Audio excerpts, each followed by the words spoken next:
ভারতবর্ষে 12টি জ্যোতির্লিঙ্গ আছে, এদিকে দ্বাদশ জ্যোতির্লিঙ্গ বলা হয়।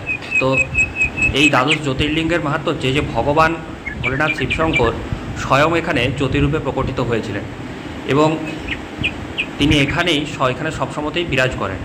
তো এই দ্বাদশ জ্যোতির্লিঙ্গের মধ্যে প্রথম জ্যোতির্লিঙ্গ হিসাবে ধরা হয় সোমনাথ জ্যোতির্লিঙ্গকে। এটি গুজরাটের সমুদ্র তটে অবস্থিত। এটিকে প্রভাস ক্ষেত্র বা সৌরাষ্ট্র গুজরাটকে বলা হয়। তো এই দ্বাদশ জ্যোতির্লিঙ্গের মধ্যে এই যে প্রথম জ্যোতির্লিঙ্গ সোমনাথ জ্যোতির্লিঙ্গ, এই সোম শব্দের অর্থ হচ্ছে চন্দ্র, মানে এই চন্দ্রদেব, এই দেবের তপস্যায় সন্তুষ্ট হয়ে ভোলেনাথ শিবশঙ্কর এখানে জ্যোতিরূপে প্রকট হয়েছিলেন, জ্যোতির্লিঙ্গ রূপে। তো এই নিয়ে শিবপুরাণে একটি খুব সুন্দর ঘটনার উল্লেখ আছে, আজ আমি সেটাই আপনাদের সাথে আলোচনা করব। প্রজাপতি দক্ষ তার 27টি কন্যার বিবাহ দিয়েছিলেন চন্দ্রদেবের সাথে।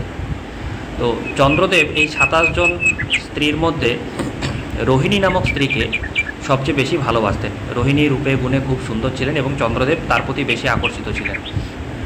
তো এর ফলে কী হলো, যে আরও যে 26 জন স্ত্রী ছিলেন তারা কিন্তু একটু মনক্ষুণ্ণ হয়েছিলেন। তারা দক্ষের কাছে এই নিয়ে অভিযোগ জানিয়েছিলেন এবং দক্ষ তখন চন্দ্রদেবকে বুঝিয়েছিলেন যে তোমার প্রত্যেকটি স্ত্রী সমান, তুমি প্রত্যেকের সাথে সমান মনোযোগ দাও, সমানভাবে প্রত্যেকে ভালোবাসো। কিন্তু যাই হোক, চন্দ্রদেব সেই কথায় খুব একটা কর্ণপাত করেনি এবং তিনি রোহিণীর প্রতি বেশি আকর্ষিত থাকতেন। তো পরবর্তী ক্ষেত্রে এই 26 জন স্ত্রী তার আবার দক্ষকে যখন বলে যে চন্দ্রদেব খুব একটা শুনছেন না, তখন কিন্তু দক্ষরাজ খুব বিরক্ত হয়ে এবং রেগে গিয়ে চন্দ্রদেবকে অভিশাপ দেন যে যে রূপের গুণে আজ তুমি মোহিত হয়ে আছো বা অহংকার হয়ে আছো, তো তোমার এই রূপ ক্ষয় রোগে পরিণত হবে। অর্থাৎ চন্দ্রদেবকে ক্ষয় রোগের অভিশাপ দিয়েছিলেন। এই অভিশাপের ফলে চন্দ্রদেব কিন্তু ক্ষয়গ্রস্ত হয়ে গেছিলো এবং তার শরীর ক্রমশ ক্ষীণ হয়ে গিয়েছিল। তো এখন চন্দ্রদেব তো কোনো সাধারণ দেবতা নেই। চন্দ্রদেব ক্ষয়গ্রস্ত হওয়ার ফলেই সমস্ত সৃষ্টির কার্যে বিঘ্ন ঘটতে লাগলো এবং সৃষ্টি কার্য প্রায় বন্ধ হয়ে যাওয়ার উপক্রম। তখন সমস্ত দেবতারা এবং চন্দ্রদেব মিলে ব্রহ্মদেবের কাছে গেলেন।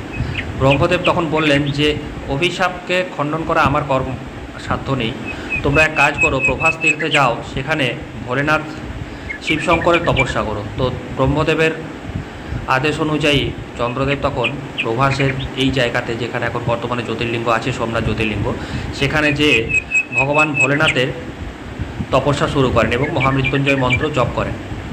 তার দীর্ঘ তপস্যায় সন্তুষ্ট হয়ে স্বয়ং ভগবান ভোলেনাথ শিবশঙ্কর মাতা পার্বতীর সাথে সেই স্থানে তাকে দর্শন দেন এবং চন্দ্রকে বর প্রার্থনা করতে বলেন।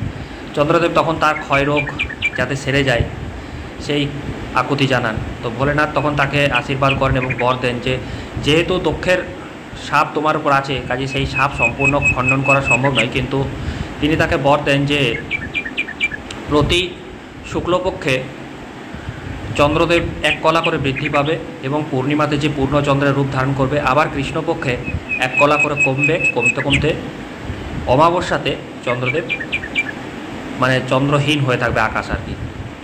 এই বরের ফলে কি হলো, চন্দ্রদেবের ক্ষয়রোগ সেরে গেল, মানে অভিশাপ অনেকাংশে কেটে গেল এবং সৃষ্টি কার্য পুনরায় আবার শুরু হলো, সঠিকভাবে চলতে লাগলো এবং ভগবান ভোলেনাথের কৃপায় প্রজাপতি দক্ষের অভিশাপও বজায় রইল।